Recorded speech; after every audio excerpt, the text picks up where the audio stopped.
Okay. Okay, so I was on mute. Awesome. Hi guys. So I'll just start sharing my window now. So yes. Hi everyone, welcome back to our Writing Fundamentals series. I'm Heena Rathore Pardeshi, writer, editor, and someone who's absolutely obsessed with how stories come alive. If you've been with me for the past three sessions, thank you for being here again. And if this is your first session, don't worry. You're jumping in at the perfect time. Just give me 1 second. I'll start sharing my window and we'll be set. Perfect.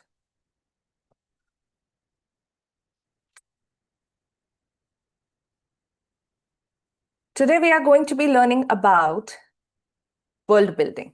But before we proceed further, let me take a quick recap of what we've already studied.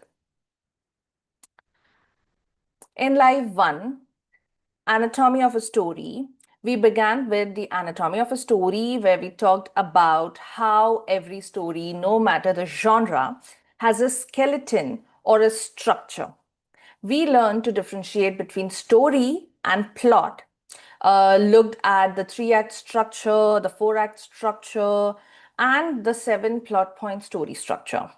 We also explored how the story arc helps us shape the journey from the beginning to end. In Life 2, Building Memorable Characters, we saw how to build characters that readers will love and completely fall in love with and never forget them. In this live, we discovered how to create characters that feel exceptionally real. Not perfect, but unforgettable.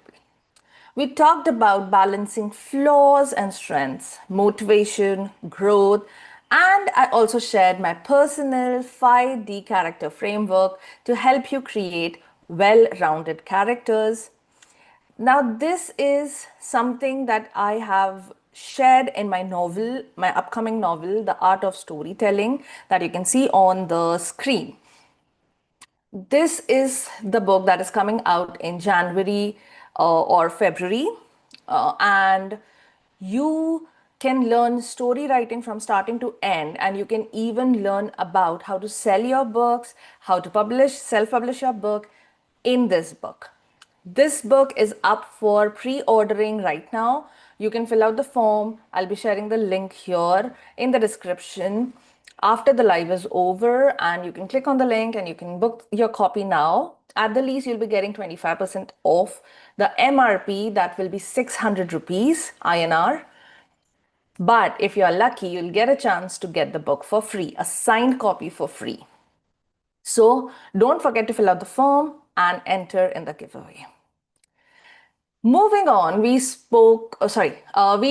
did live 3. That was the last session, conflict, story beats, and character archetypes. Character archetypes. In this, we went a step further in understanding how the stories can't exist without conflict. We learned the 5 types of conflict, then we learned what are story beats and the 5 most important story beats. And then we covered character archetypes. In this, we covered the hero, the shadow, mentor, trickster, and the ally that act as timeless patterns or vibes that help us understand character roles in storytelling. Now, today, we are talking about world building. So, we'll be taking everything we've built so far, story structure, character, and conflict, and stepping into the next essential element of storytelling, which is, according to me, quite underrated. If you've followed the series so far, I can promise you, if you put into practice the techniques that I'll be telling you today, you will notice a significant improvement in your story as well as in your characters, because world building impacts everything, right from story, the plot points, important story beats, and the characters. So let's start. Your story doesn't happen in a vacuum. Even if your story takes place in a single room, that room exists within a world. And that world, with its own rules, histories, and texture, is what makes the story believable. Think about it. We remember Middle Earth not just because Frodo carried the ring, but because we believed the Shire existed and Mordor was real. We believed that elves, dwarves, and men shared a history, that their songs and languages had meaning. That is powerful world building. Now, what makes worlds feel alive? World building is not just for fantasy writers. Whether you're writing literary fiction, contemporary drama, or even a psychological thriller, you're still building a world. It might not have dragons or magic, but it will have its own social rules, emotional temperature, and invisible systems of power. That's what we'll explore today. How to build living, breathing worlds that hold your characters, shape your story, and make your readers feel like they've stepped into another reality. Let me quickly outline today's session. Today, we are going to learn about the following topics: what world building really is and why it matters, the difference between setting and world building, macro world building and micro world building, how to show your world instead of explaining it using the iceberg principle, how to integrate your world naturally through character and action, why internal logic and consistency are critical, different types of worlds and how they shape storytelling, and finally, some common world building mistakes to avoid. So grab your notebook and let's start exploring how to create story worlds that don't just exist on paper but live and breathe in the reader's mind. Before we begin, tell me in the chat, what kind of story world are you building? Is it fantasy, historical, or maybe something real world but layered with its own texture? I'd love to know. So, let us see what world building really is and why it matters.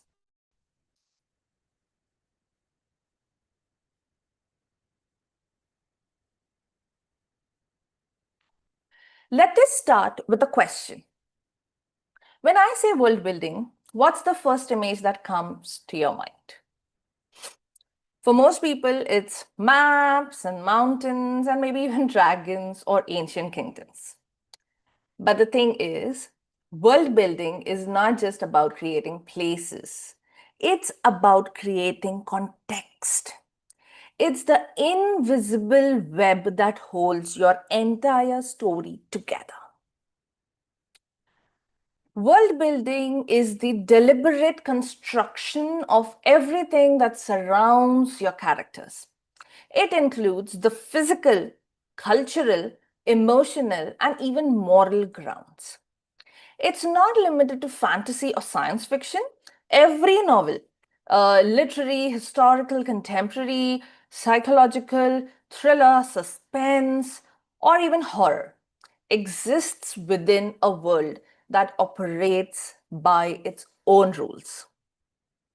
You can break it down into two layers of understanding: external world building and internal world building. External world building is what the reader can see, hear, touch, and sense. For example, geography, climate, architecture, customs, objects, etc. In internal world building, It involves the ideologies, the beliefs, and the emotional currents that define how people live and behave in that environment. Together, these create immersion. That feeling when readers forget the reading and begin to exist inside your story, or what we call as willing suspension of disbelief. Now, why does it matter? Because it grounds your story in reality, even if it is fantasy. Readers will believe in dragons, but not in inconsistencies. A solidly built world makes the unbelievable believable. Secondly, it shapes your characters. Your world decides who your characters can be. A girl raised in Winterfell won't think or act like one from King's Landing. The Shire shapes Frodo's innocence. Hogwarts shapes Harry's courage. Thirdly, it creates meaning beyond plot. World building, world building adds subtext. It tells readers what your story is really about. It can be oppression, fate, freedom, decay, or hope through the environment itself. It defines tone and atmosphere. A story's world carries its emotional temperature. Think of the misty melancholy of Middle Earth, the corruption seeping through Westeros, or the whimsical yet dangerous charm of the Visiting World. Let's look at a couple of examples. J.R.R. Tolkien's world isn't memorable because it's vast. It is so believable and memorable because it's ancient. The languages, songs, and ruins tells us that there's a long history beneath every step. The geography itself mirrors morality. For example, Mordor signifies darkness, whereas Shire signifies purity. In A Song of Ice and Fire series, George R. R. Martin's genius lies in realism. The world is political, layered with power, religion, and greed. Every house has a motto. Every religion has a belief system. And that's why, even without dragons, because they come in very late, right? Even without dragons, Westeros would still feel alive. In Harry Potter, J.K. Rowling made the familiar strange and the strange familiar. Her world works because it overlaps with ours, a secret magical layer beneath the mundane. The rules of the ministry, the currency, the school system, all this operates logically within its fantasy. So, before we move forward, take a second and think about this. What is your story's world trying to say about life, power, love, or human nature? Because world building is about adding meaning to your story. I'll just give you all 1 minute.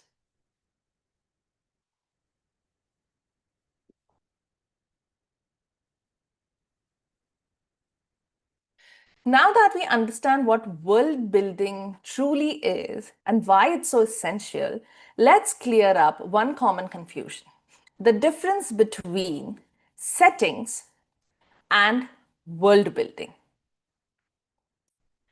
Because a lot of writers think they are building worlds when they are actually just describing rooms.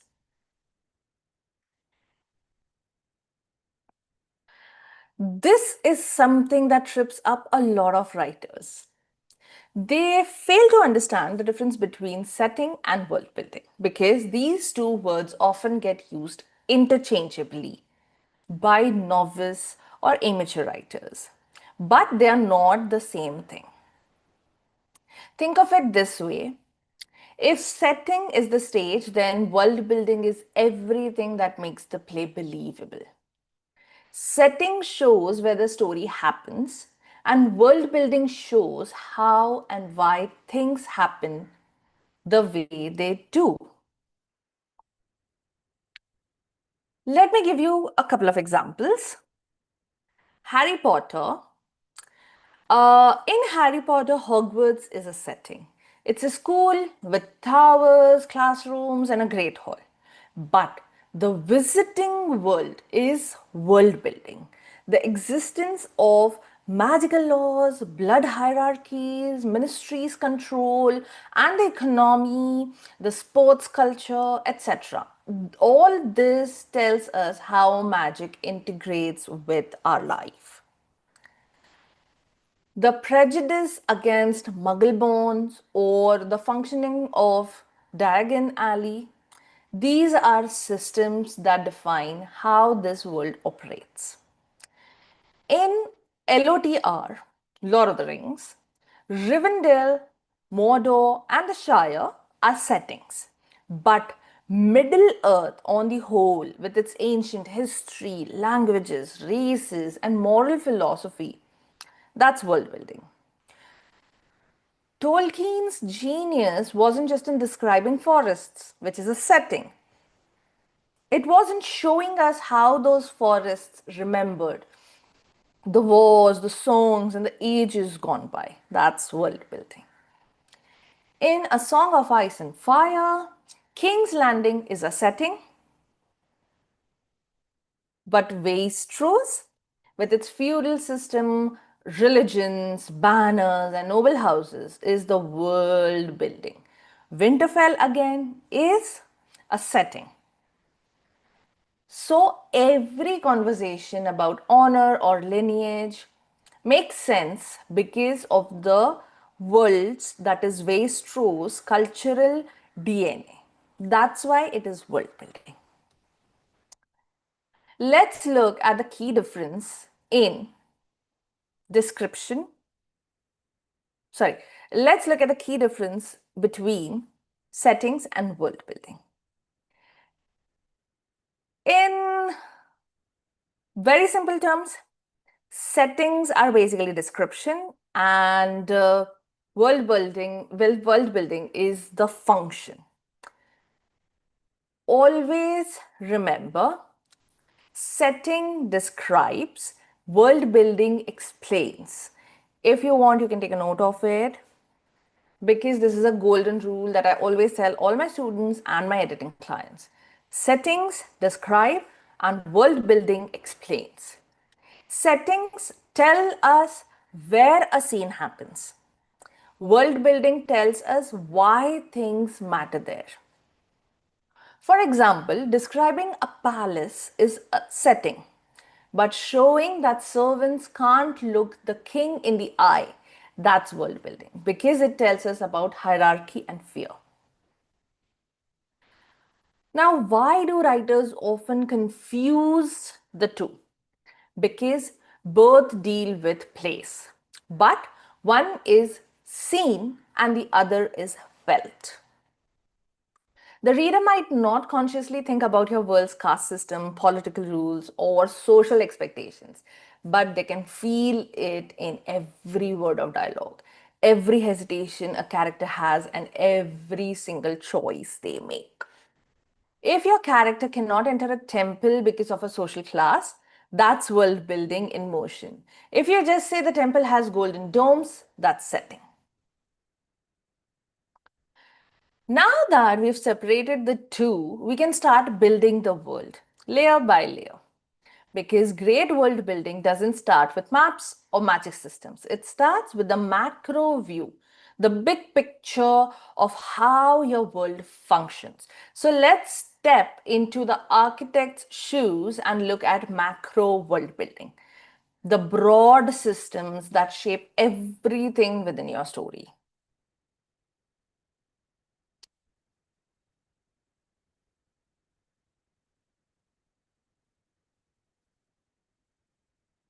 When we talk about world building, most writers think of descriptions, but the true world building starts with systems. These are the unseen forces that shape how your world operates, just like real stories. Just like real societies. So, macro world building is the architecture of your story's universe. It is the big picture, the geography, the politics, the culture, belief systems, and history that define everything your characters know or believe. Let's look at the different components of macro world building. First, geography and environment.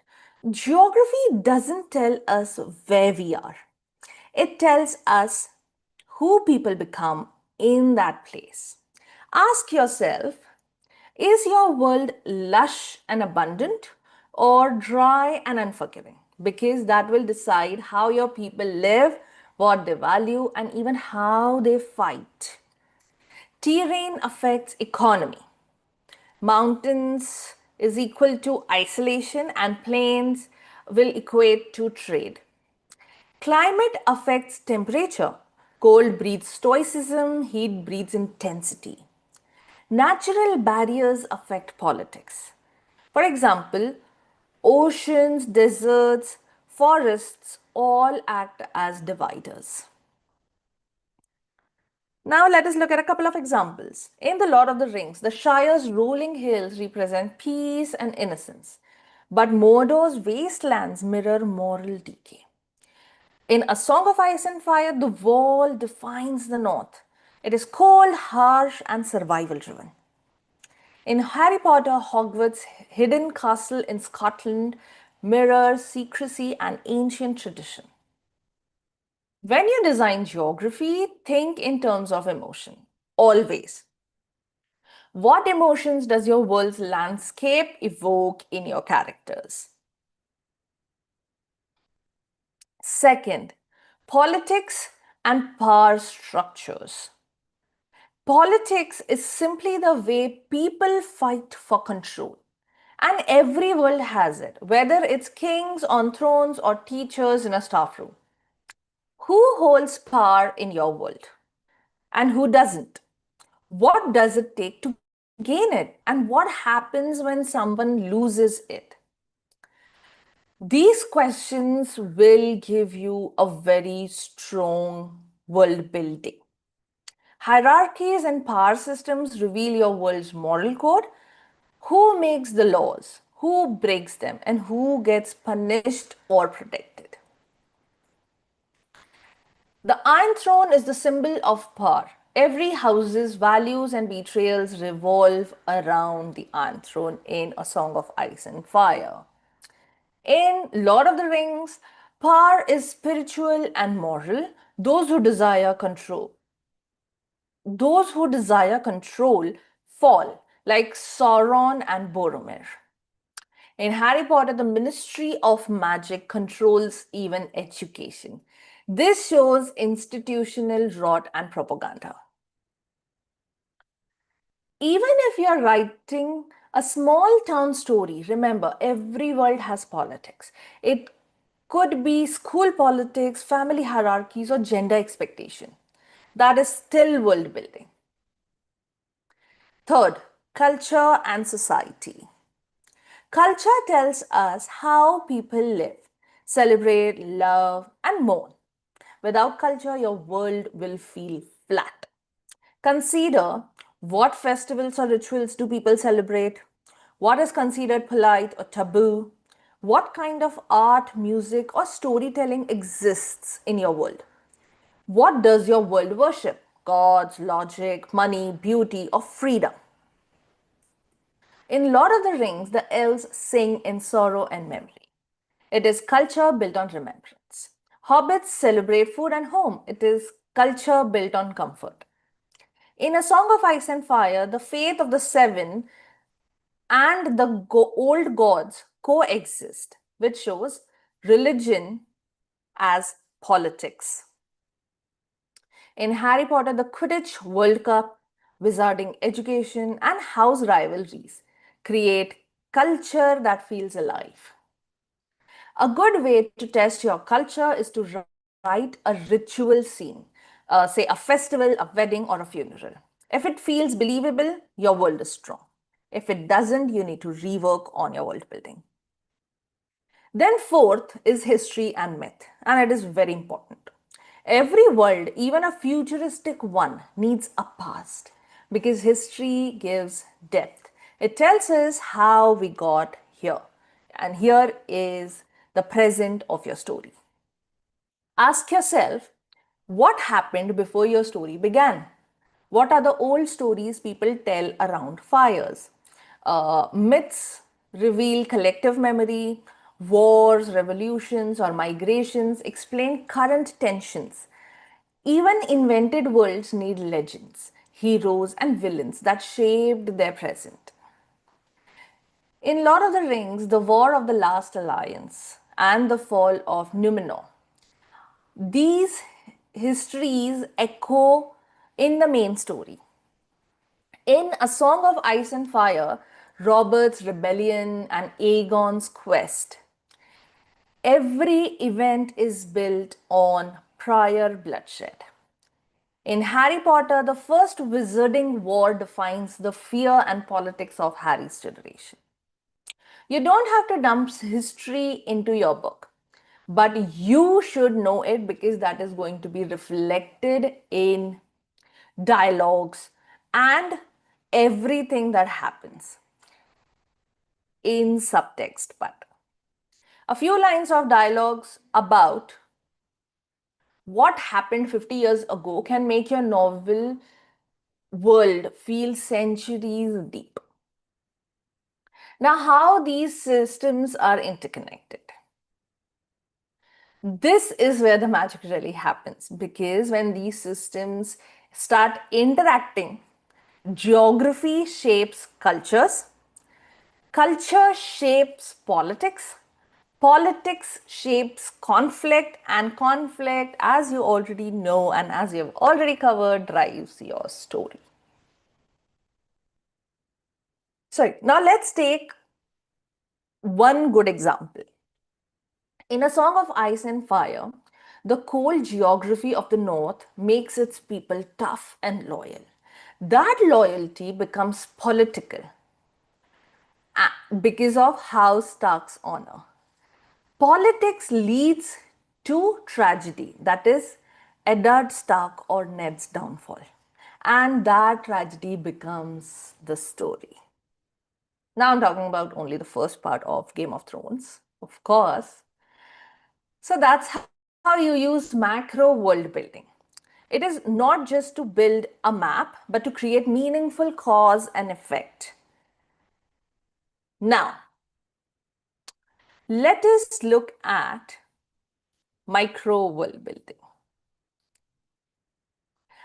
So, building the skeleton of our world using the geography, politics, culture, and history, we'll then work on micro world building to bring everything to life. That is the little details that make your readers forget their reading. The taste of food, the sound of footsteps in a corridor, the smell of a candle burning out. These are the things that make a world real. Macro world building is everything your characters interact with in their day-to-day life. How they dress, what they eat, what objects they treasure, what they fear, and how they move through space. You can think of it as lived in realism. The smallest of details, say a chipped mug, a torn robe, a scent that recurs in every scene, can tell readers more about your world than a page full of exposition. Let us look at the components of micro world building. First, daily life and routines. When you design your world, ask yourself, what does an ordinary day look like for my character? Because even the most extraordinary story happens between moments of routine. In The Lord of the Rings, hobbits love for second breakfast gardening, and beer instantly humanizes them. Their small joys make their sacrifices that much bigger. In A Song of Ice and Fire, life in Winterfell versus King's Landing. In Winterfell, we have snow, furs, wolf pelts, etc. But in King's Landing, we have gold, silk, and deception. In Harry Potter, we have the school timetable, the breakfast at the Great Hall, lessons, Quidditch. These patterns make Hogwarts feel real. Remember, routine gives rhythm to your world, and when that rhythm breaks, that's where your story begins. Second is fashion and material culture. Clothes always tell stories. They show class, identity, and even rebellion. What people wear in your world says as much about them as their dialogue. For example, in A Song of Ice and Fire, Starks wear furs, but Lannister wear gold. But both these things show us culture and wealth. In Harry Potter, there are robes, house scarves, and uniforms. It gives us shared identity in a divided world. In Lord of the Rings, Aragorn's weathered ranger cloak shows us form, and the elves' ethereal fabrics show us history and ancestry. Remember, form follows function and belief. When describing clothing or objects, tie them to emotion or symbolism. Don't describe the fabric. Never. Describe what it means. A frayed hem could show poverty. A blood stain that never washes off could hint at guilt. Then we have rituals, celebrations, and belief. Rituals are the heartbeat of any culture. They are how societies remember who they are and how individuals find belonging. Ask yourself, what does your world celebrate? What does it mourn and what's forbidden? In Lord of the Rings, songs sung before battles, coronations, and farewells show community and loss. In A Song of Ice and Fire, weddings, feasts, and funerals reveal alliances and betrayals. Remember the Red Wedding? It is one of the most shocking examples of this. In Harry Potter, the Yule Ball, sorting ceremony, and even Halloween fests. Rituals that mark transitions and reinforce unity. Invent a small ritual for your story world. Even something simple like lighting a candle before leaving home. These gestures can say volumes about your cultures, fears, or hopes. Then we have interiors and architecture.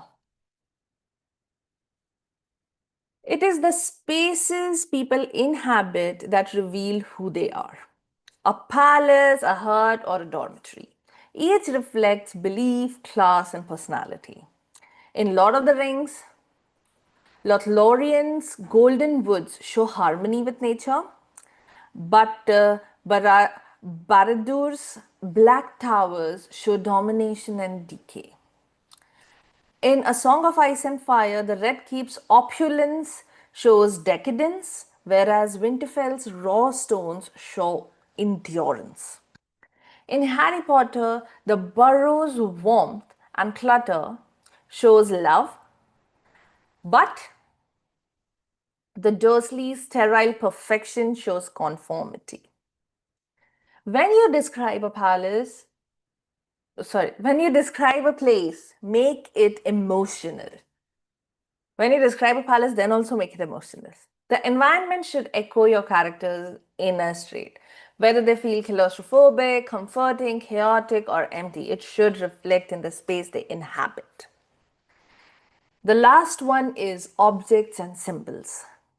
Tiny everyday objects can become anchors for meaning. The biggest example of this is the One Ring in Lord of the Rings series.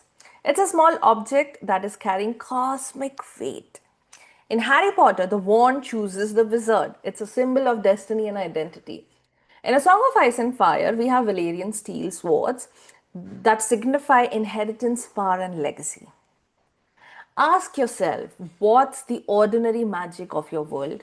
What object could become iconic if seen again and again? When you combine all these micro elements, that is, routines, rituals, spaces, objects, your world stops feeling like a stage and starts feeling as if it's inhabited. Readers begin to sense that life existed before the story began and will continue after it ends. And that is what makes any world believable.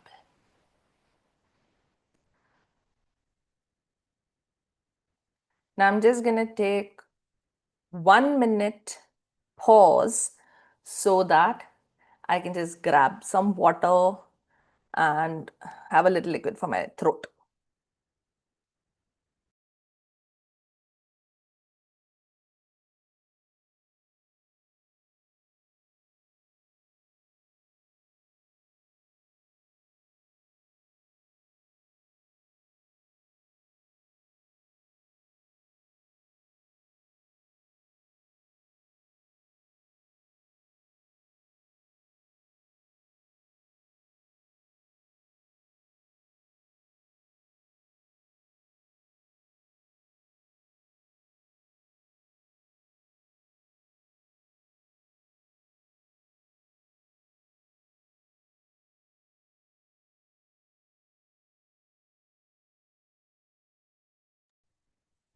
Yes. One of the most common mistakes I see, both as an editor and as a writing coach, is writers falling in love with their own world building, their own worlds. They spend months creating languages, maps, customs, and histories. And then they try to tell the reader everything in the first 5 pages. And I get it. You've built something amazing and you want the reader to see it all. But there's a catch. When it comes to world building, what makes a world powerful is not how much you tell the reader, it is how much the reader senses without being told. Subtext, remember. That's where Hemingway's Iceberg Principle comes in. Now, what is Iceberg Principle? Hemingway believed that good writing works like an iceberg. The readers only see the top 10%, while 90% of it remains hidden beneath the surface. The same applies to world building. You, the author, must know your world inside out, a 100%. You should know its history, religion, economy, and everything else. But you only show, but when it comes to showing, you only show what's absolutely necessary for the story in that particular moment. That's what makes a world feel real. Readers trust that more exists beneath the surface. Now, why over explaining kills immersion?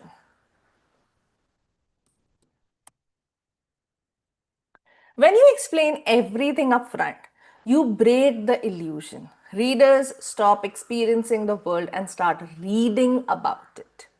Instead of feeling like they're walking through the streets of King's Landing, they feel like they're reading a Wikipedia article about it. The goal is to make the reader discover the world as they move through it, the same way your characters do. So, how to apply the iceberg principle in practice? Just a second. Reveal through character perspective. Show your world through your character's eyes, not through an omniscient narrator dumping information. In Harry Potter, we discover the wizarding world along with Harry. Each revelation feels natural because he's as new to it as we are. In Lord of the Rings, the Hobbit's naivete makes every place, from Bree to Mordor, feel newly discovered. In A Song of Ice and Fire, every POV reveals the world differently. A northern soldier, a southern lady, and a queen see politics through their own lenses. Use curiosity as your delivery system. Let your characters' wonder or fear guide what you reveal. Embed details in action. Don't describe the world, let it happen. Let your readers see it working rather than hear or read about it. For example, instead of saying Westeros has a patriarchal society, show Arya being told she can't train with swords. Instead of explaining elves revere nature, show them building houses inside trees. Instead of narrating Hogwarts has moving staircases, show Harry running late to the class because the stairs shifted again. Every line of description should do two jobs: reveal the world and move the story forward. C. Use dialogue as world texture, not exposition. Dialogue can carry world building beautifully if done right, but it should sound like how people naturally speak within that world, not like a textbook. In Lord of the Rings, characters speak with formality because of their culture's history and hierarchy, not because Tolkien explains it. In A Song of Ice and Fire, the way nobles talk about honor or houses reveal feudal structure without a single paragraph of exposition. If a line of dialogue sounds like it's meant to teach the reader, delete it. Real people don't explain their world to each other, do they? Use objects and rituals as subtle exposition. Objects can hint at entire systems. The One Ring implies thousands of years of myth. A Hogwarts letter tells us about magical education, bureaucracy, and secrecy. And Valerian steel sword speaks of ancestry and legacy. Show symbols that suggest depth and trust the readers to connect the dots. Your readers are smart enough. Balancing what to show and what to hide. Here's the rule I use when editing manuscripts. If a detail affects plot, character, or emotion, keep it.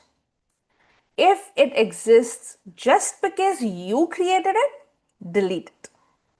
You don't need to tell readers how your world's currency system works unless your character is trying to buy freedom. And you don't need to explain your planet's history unless that past directly shapes what's happening now, the present of your story. Readers love mystery. They love feeling like they've entered a living world that existed long before page one.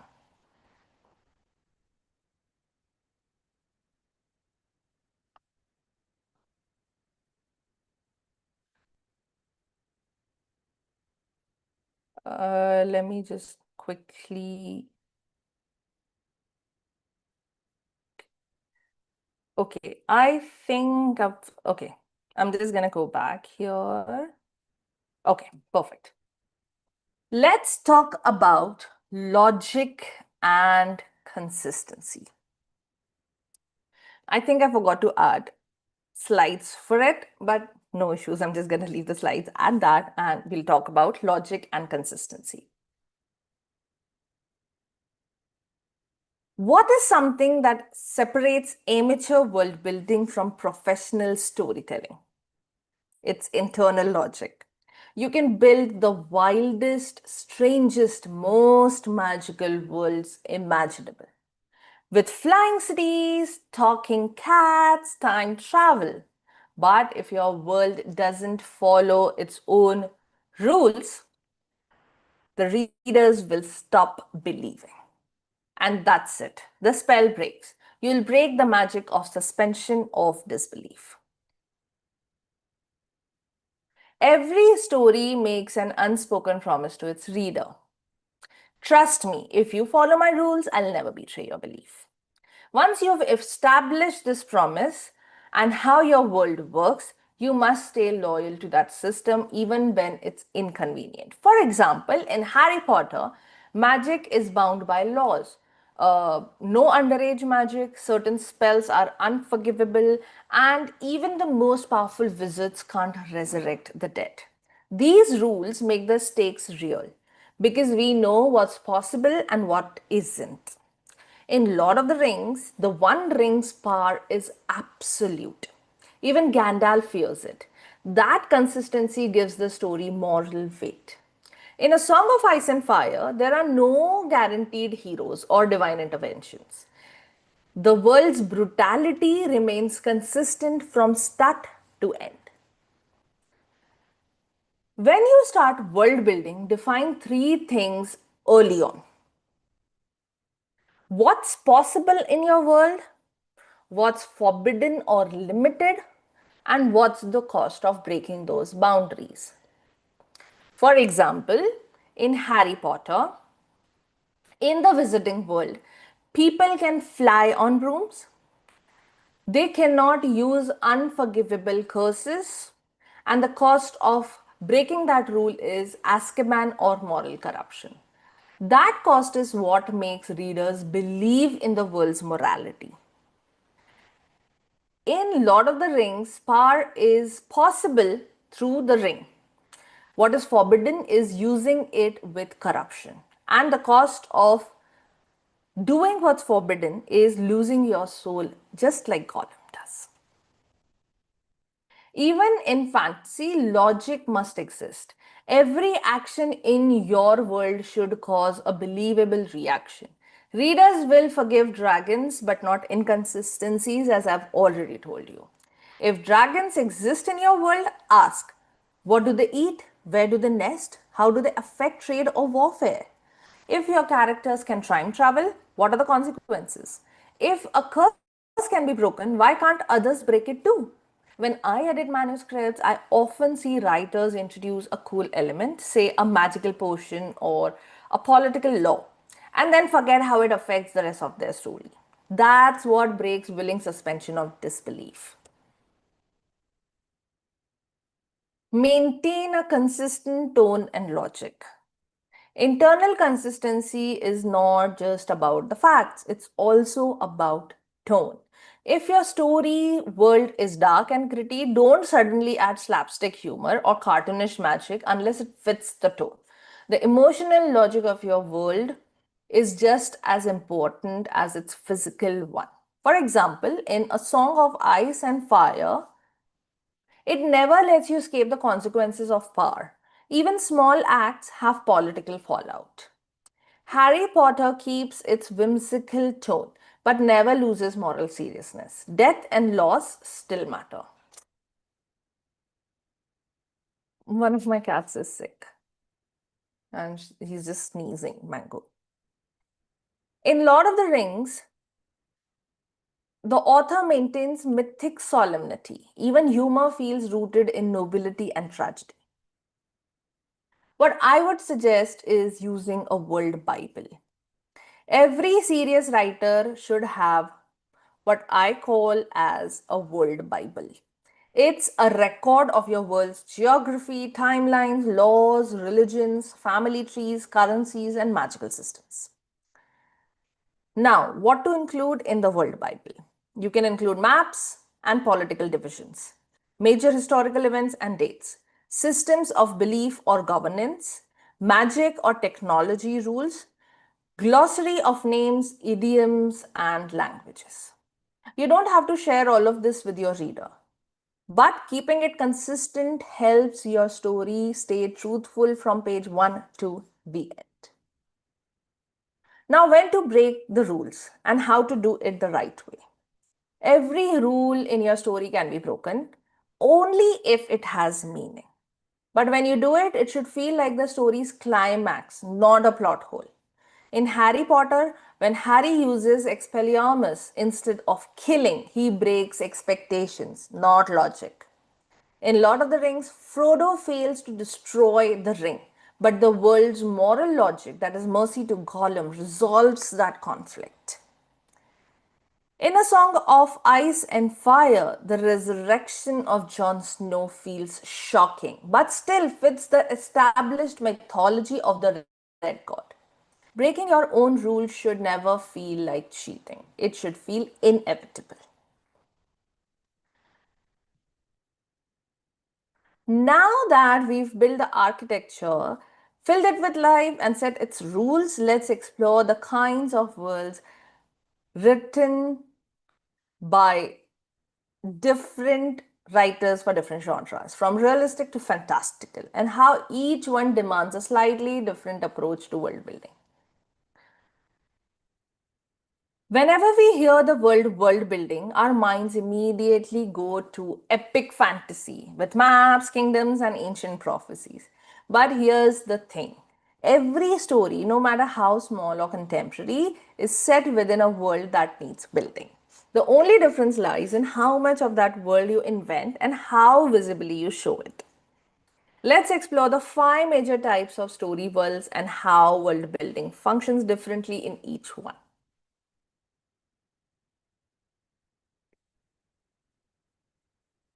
First, realistic world. A realistic world mirrors the one we live in. It has no magic, no futuristic science, and no altered history. But that doesn't mean world building is absent from those stories. In fact, it's even more important because the familiar must feel fresh and not stale. Focus on cultural and emotional authenticity, environment as extension of your character psychology, social systems, class and norms that influence conflict. For example,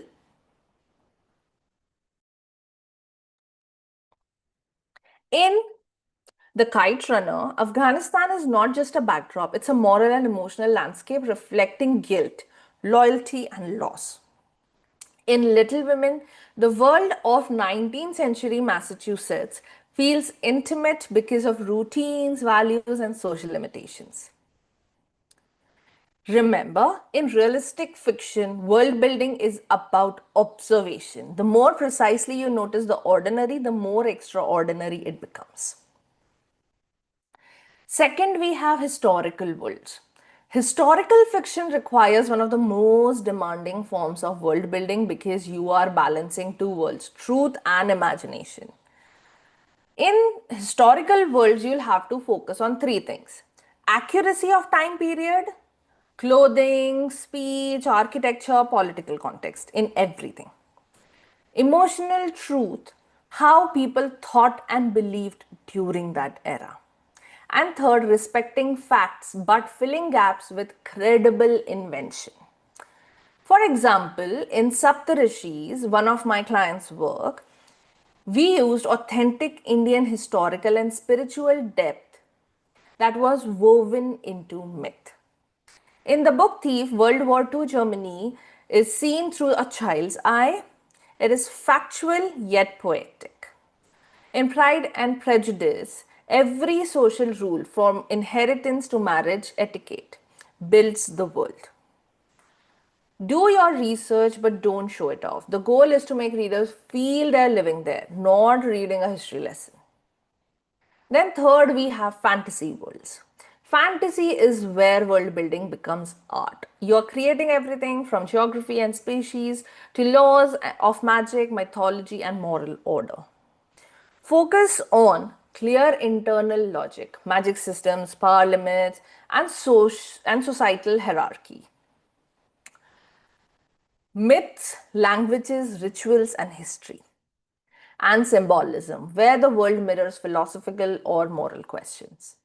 For example, in Lord of the Rings, we have languages, songs, wars, races, and ancient ruins from a mythic continuity. In A Song of Ice and Fire, fantasy is built on realism, with politics, religion, and the harshness of survival. In Harry Potter, we have layered fantasy within the real world. Hogwarts exists beside our reality. Remember, fantasy isn't about escape, it's about reflection. The more real your emotions, the more believable your magic. Then, fourth, we have science fiction worlds. Science fiction asks, what if? It builds worlds by altering the rules of science, society, or technology, and then explores the consequences. In science fiction worlds, you'll have to focus on logical extrapolation. how a change in technology or environment affects us, the humanity, ethical and social implications, and consistent scientific plausibility even when it is speculative. For example, in Dune, ecology, religion, and politics converge on one desert planet. That is, science meets mysticism. In The Matrix, simulated reality is used as a metaphor for control and awakening. In Interstellar, the film, physics of space travel is paired with emotional realism. Good science fiction doesn't predict the future, it questions the present through imagined systems. Then, fifth and the last world that we have is psychological or magical realism worlds. Now, one of my personal favorites, worlds that exist halfway between reality and imagination. These are psychological or magical realism worlds, where reality bends but emotions stay true. In psychological or magical realism worlds, we need to focus on symbolism, the world as reflection of the character's psyche. Second, we need to focus on blending the mundane and the mystical. And third, emotional consistency over factual explanation. For example, in the manner where we have the haunted architecture that mirrors generational trauma and maternal sacrifice. Then, in the Midnight Library, we have parallel worlds built on emotional possibilities, not science. Then we have Pan's Labyrinth. It is fantasy intertwined with the horror of fascist Spain. In psychological worlds, the external reflects the internal. The rules of physics can bend, but the rules of emotion cannot. Now let us look at common world building mistakes. We've covered a lot today, from architecture to emotion and structure to senses. But before we close, let's talk about something just as important and not what not to do. Because no matter how creative or imaginative your world is, a few common mistakes can make it feel confusing, shallow, or forced. So let's go over the biggest world building pitfalls and how to avoid them. The first common world building problem is info dump. This is the single most common mistake, and it comes from excitement, not always from lack of skill. Writers spend months or even years building their world, and they try to put everything in the first few chapters. But readers don't need your encyclopedia, they need an experience.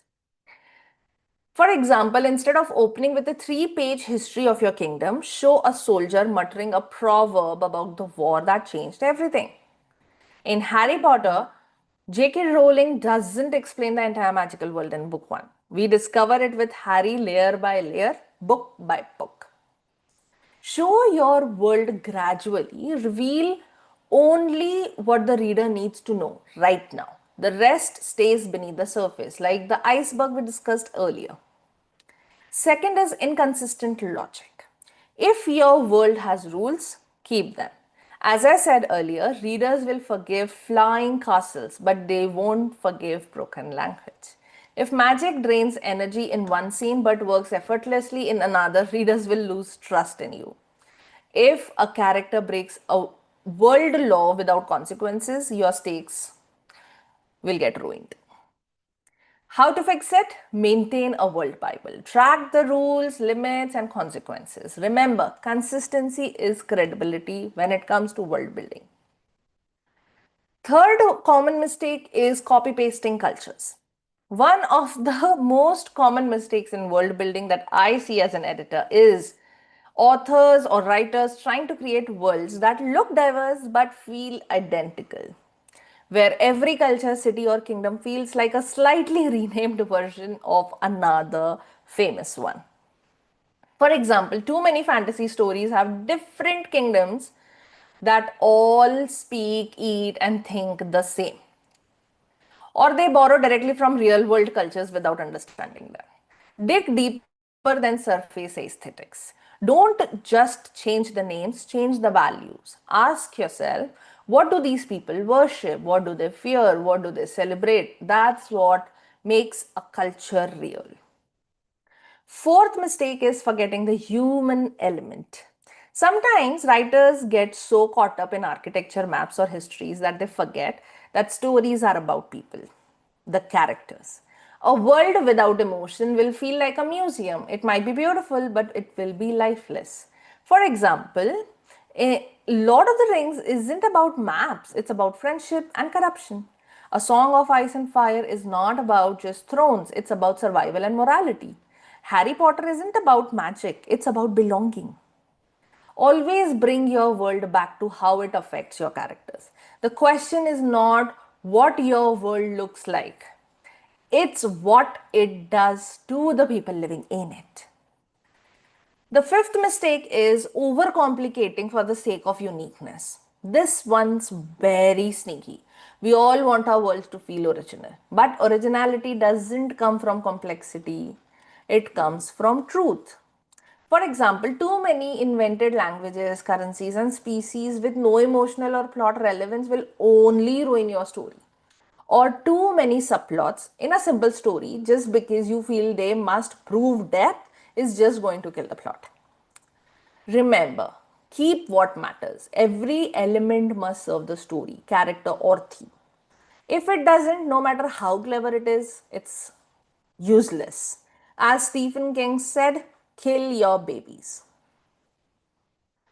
The sixth common mistake, and the last one, is neglecting change. Your world, just like your characters, should evolve. If everything stays static from beginning to end, readers won't feel the growth. For example, in Lord of the Rings, the world heals after Sauron's fall. Light returns to the land. In A Song of Ice and Fire, the power dynamic keeps shifting, and as a result, chaos reveals truth. In Harry Potter, the wizarding world reforms after Voldemort's defeat. Let your world react. Wars, revolutions, even subtle shifts must show cause and effect because changes gives your world life beyond the page. And that brings us to the end of this session. I'm going to stop sharing here for some time.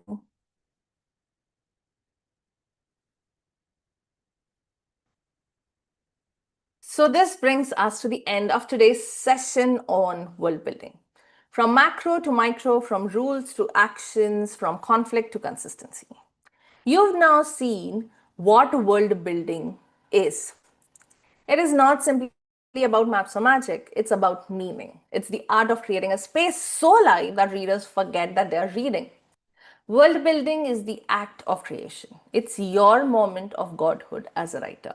But even gods must love what they build.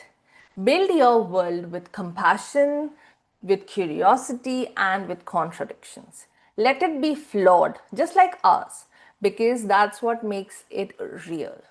And remember, the readers won't fall in love with your world because it's perfect. They'll fall in love with it because it feels real.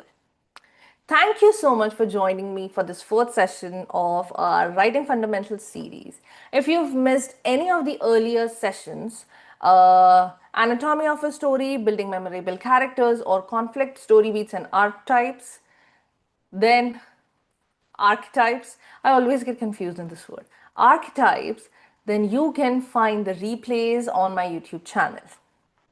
And next week, we'll move on to a topic I know you all will love, point of view and voice. Don't forget to download today's world building worksheet from the blog post I'll share after the live. It's got prompts, examples, and space to map out your own story world. Thank you, as always, for spending your time, your curiosity, and your creative energy here with me. Writing is a long journey, but every session like this, every note you take will add another layer to the world you're building, both on the paper and within yourself. So until next time, keep imagining, keep writing, and keep breathing life into your worlds. I'll see you again soon. Bye bye.